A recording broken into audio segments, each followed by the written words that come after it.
Welcome back. This is the fourth video in our Fireplace Makeover series, and today's video is all about how to get a wood mantle stained, sealed, and filled with epoxy if you have cracks like ours did.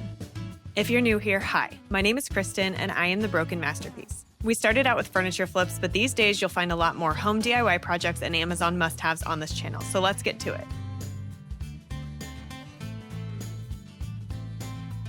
I've never had a mantle over a fireplace before, so I knew that I didn't want a cheap hollow faux wood piece because the mantle is like the fixture of the entire room. It had to be substantial. I knew I wanted solid wood. I picked up this gorgeous live edge raw wood slab from a local woodworker here in Charlotte. Shout out to Bryan. I've added all his details plus every single material used in this makeover down in the description below.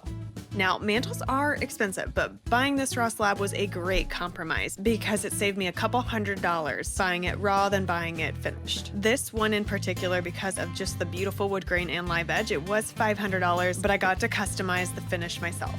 The first thing I did when I got it home was sand it down. I grabbed my orbital sander and 100 grit sandpaper to knock off any sharp pieces that could splinter and smooth out any rough edges. This is a very quick step, but it's essential to safety and comfort and getting your wood ready for stain.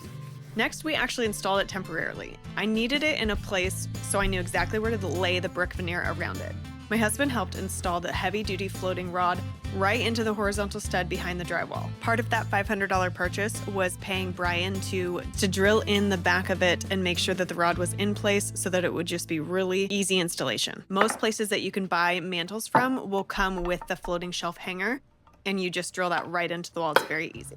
After working with the brick and mortar, I pulled the mantle back out to the garage for the fun part, the finishing. My epoxy hadn't arrived yet, and you really should do the epoxy first, but I had guests coming over for a dinner party and I wanted to get it stained and somewhat sealed and back on the wall. I knew I would have to restain it and reseal it, but I knew that I could just put a little bit of work into this, make it look finished, and then get it back out to the garage to finally finish it up. I bought a quart each of the stain and the seal, but honestly, if you're doing a small project like this and you're not gonna use this product in the future for anything, then a pint is plenty, like more than plenty.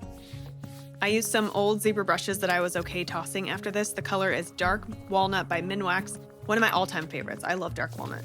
The stain is really straightforward. The longer you leave it, the darker it will be. You can see how fast the raw edge of the end soaks it up, so wipe those edges almost immediately. Make sure too that when you're opening your can, you're opening it with a can opener, not a flat edge screwdriver, and make sure that you stir it up because depending on how long it's sat on the shelf, you want to make sure that you get everything mixed inside.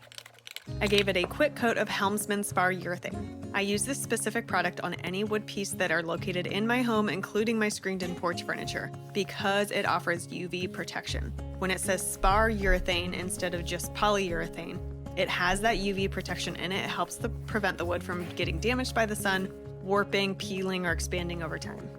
We are to the point in the project where the mantle is done. It's been put in place, and now we get to fill this huge crack with resin.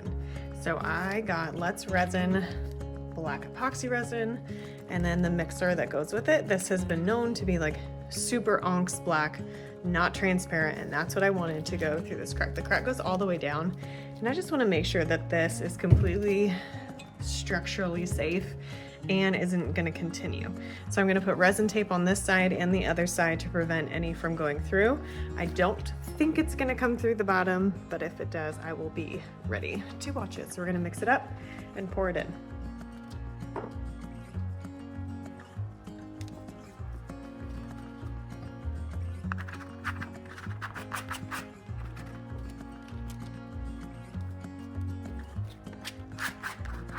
It comes with an A and B mixture, so when you mix them together at a 1-to-1 ratio, it's ready to use, and it's that easy. My only caveat to it's that easy is that you do need to measure properly. These mason jars have a measuring on the side, or you need to measure in 2 different cups that have measures on it, and then pour it together in, making sure that you transfer all of the material.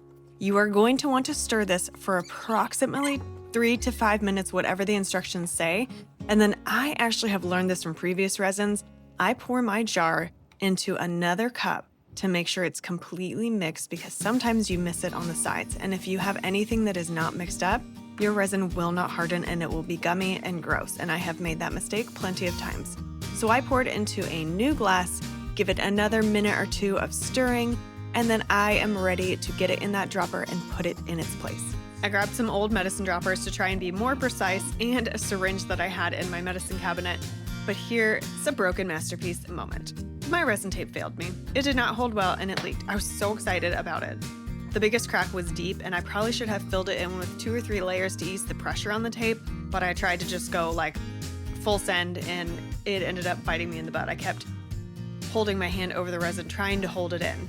Ended up adding a lot of tape to it. It was kind of a mess, but I came back the next day and refilled it.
Resin is absolutely gorgeous. I'm gonna sand this down.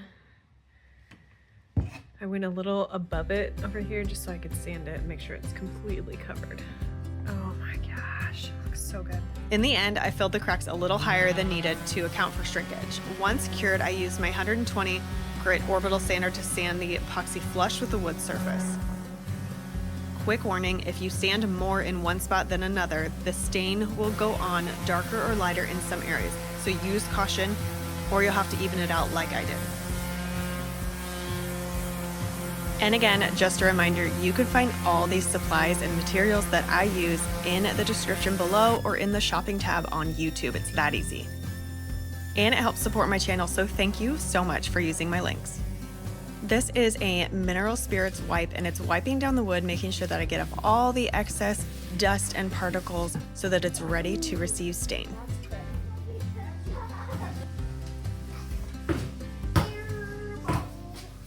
After that last touch-up stain dried overnight, it was ready for the final seal.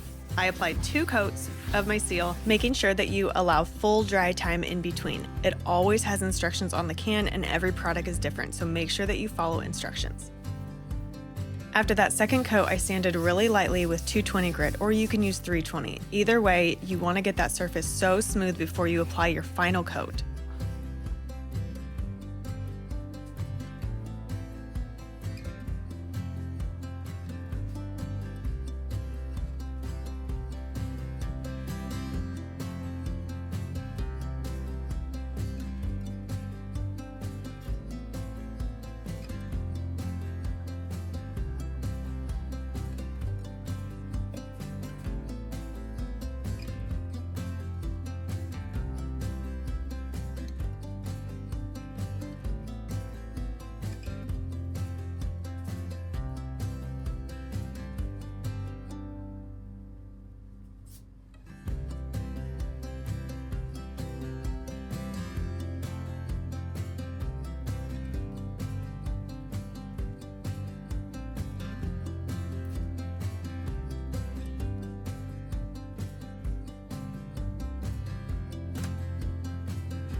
After 24 hours, it had dried fully, so we installed it for good.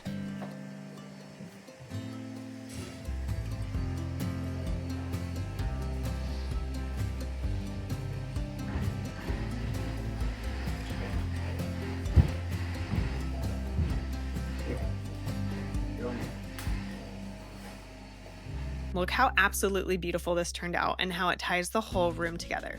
Thank you so much for following along. Remember, all materials are linked below, and I truly appreciate you using those affiliate links. Let me know what you think of this piece in the comments, and don't forget to like and subscribe for the next step in our series.